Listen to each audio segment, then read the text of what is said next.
My gap in knowledge for my portfolio is how the revolution in technology is affecting politics, and more specifically political science.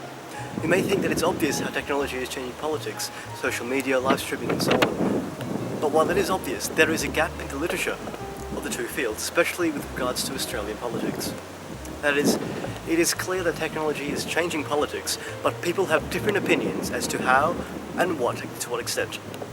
For example, take our most recent Liberal leadership spill. Because of a tweet, I knew instantly that Julie Bishop and Malcolm Turnbull asked for a leadership spill.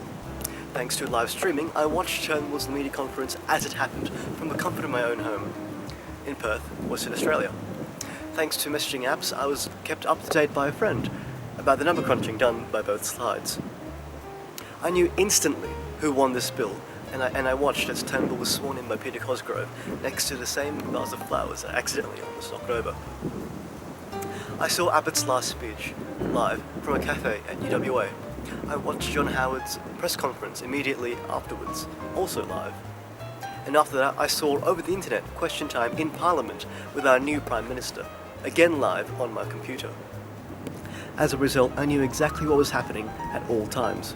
Someone even sent me a Snapchat at Abbott's farewell party for staff and supporters. But this was ex post facto. Technology was simply allowing me to instantaneously access this information rather than actually be there. What I want to look at is if technology in any way facilitated the spill and its result. Did tweets sent to your local MP change their mind about who they voted for? Were ministers just as confused as I was, watching the live streams too, to make sense of this spill? Now, the spill was not about policy, it was about style.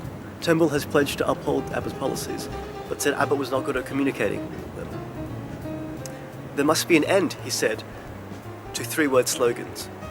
Rather, they must take the time to trust in the intelligence of the ordinary Australian and start communicating well, explaining their concepts. Now, how has technology led to the rise of three-word slogans? Does the tweet's 140 character limit contribute to this factor? Turnbull uses social media much better or more than Abbott, and engages much more with his audience and his followers. Did this contribute to the spill? To find out the answers, let's take a look at the following clips to see what other people have to say about this topic. Here we investigate what people have thought about in the past and how they frame this gap in knowledge. I feel like it's substantially going to change what is accessible to the average viewer. I think it's really going to change the political system, Rachel. I mean, in many ways, what you were outlining before about this being really incremental as compared to many other technologies is true, but it's the confluence of all of these things. It's a cellular network that can handle all this stuff. It's a cell phone in everybody's pocket. It's the fact that we're all networked already on Twitter and Facebook, and connecting with those people is really easy, and it's really going to change how these politicians operate. I think, yeah, go ahead, Casey. Sorry. No, I was just going to say, I think the one thing is that it might not necessarily be 100% positive either. Just because we have this ability to broadcast in this sort of democratic way doesn't necessarily mean we're going to get more transparency from these candidates. I think if anything, Twitter drove Mitt Romney, for example, who I covered very closely in 2012, that drove him farther away from reporters. And I think many reporters who covered him saw that documentary and recognized that person, but were sort of unable to communicate that to the broader public, in part because they were so afraid all the time that these tweets were going to go out and push them off message. I mean, they were so... So if we were sitting here 4 years ago today, we would have known that Twitter existed. We would have probably been able to say Twitter would be relevant in the 2012 election cycle. But I don't know that we would have known it would be the dominant force that it became. So I think that sitting here in March of 2013, it's hard to know exactly how things will evolve. We just know there's going to be a lot of change. A decade later, internet social media has completely changed the political sphere. Who is Barack Obama? The answer is right there on my Facebook page. Craig Newmark believes this is just the beginning. Best known as the founder of Craig's List, he also uses social media to seek justice for veterans and hold officials accountable. What is it that you hope to accomplish when you sit down at your computer? A guy like me has to stand up and work with other people to get the word out, to connect people in the millions, and over a 20-year period, I'm going to connect people in the billions. It's been said that all politics is local, but now it seems all politics is viral. Bill Weir, ABC News, San Francisco. Did you notice something about those three segments? They all have at least two things in common. They're all quite old, maybe 5 years old, and they're all American.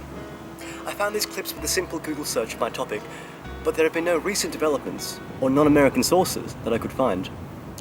Another thing is that these clips were talking about how technology is changing how politicians act and how the public sees politics, but not how we could utilize technology to aid political science or analysis.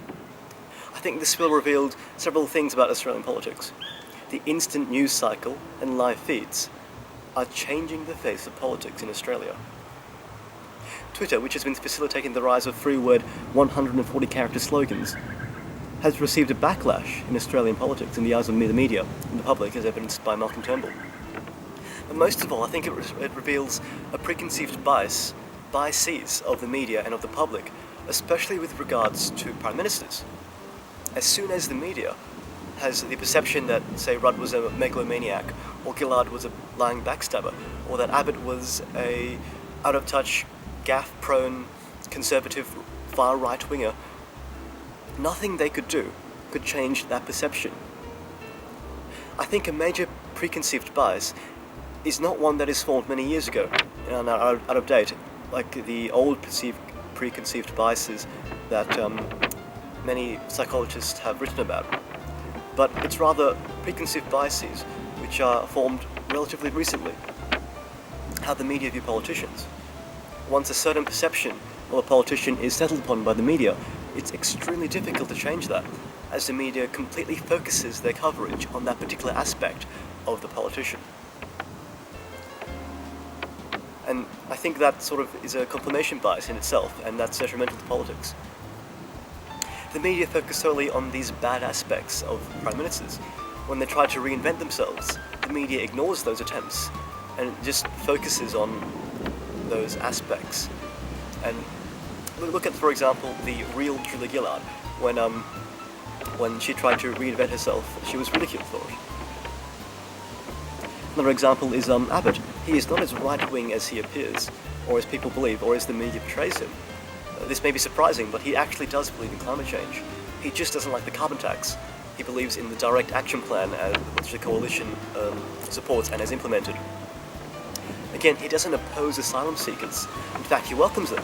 Under his government, it appears that the number of asylum seekers has actually risen, accepted into Australia. And as we recently know, his government has recently raised the number of Syrian refugees accepted into Australia by 12,000 people. What he does object to are boat people, on the grounds that they are illegal refugees, or so-called illegal refugees, and that it's queue jumping, taking spaces away from the legitimate asylum seekers, as well as on humanitarian grounds, and overcrowded boats that are leaky often aren't safe, and they will capsize before reaching Australia. More often than not, they will die in the trip. While his public persona leaves much to be desired, he's actually quite a nice guy in person. That's from personal experience, as well as the experience of others. But this disparity in his public and private persona could be explained by just bad communication skills, but I believe the media plays a big part in this disparity. In contrast, the media love Malcolm Turnbull, even though his policies are exactly the same as Abbott's. Turnbull made a point in his spill that it wasn't about policies, it was about style and opinion polls. Hence, I think this leadership spill is extremely important when we want to investigate how technology is changing politics. I think technology is changing how we gain preconceived biases. It is becoming less and less about out-of-date information, but more about simply wrong information that innovations in communication technology has allowed to flourish, propagate, and perpetuate. I think it represents a simultaneous broadening and narrowing of information. Yes, we have access to more information, but we are restricted in the sense that it's more difficult to tell what is true.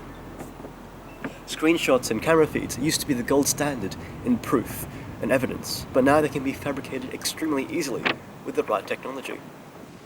What used to take a long time to develop, these biases have become much more faster and quicker, and I don't think that's a good thing.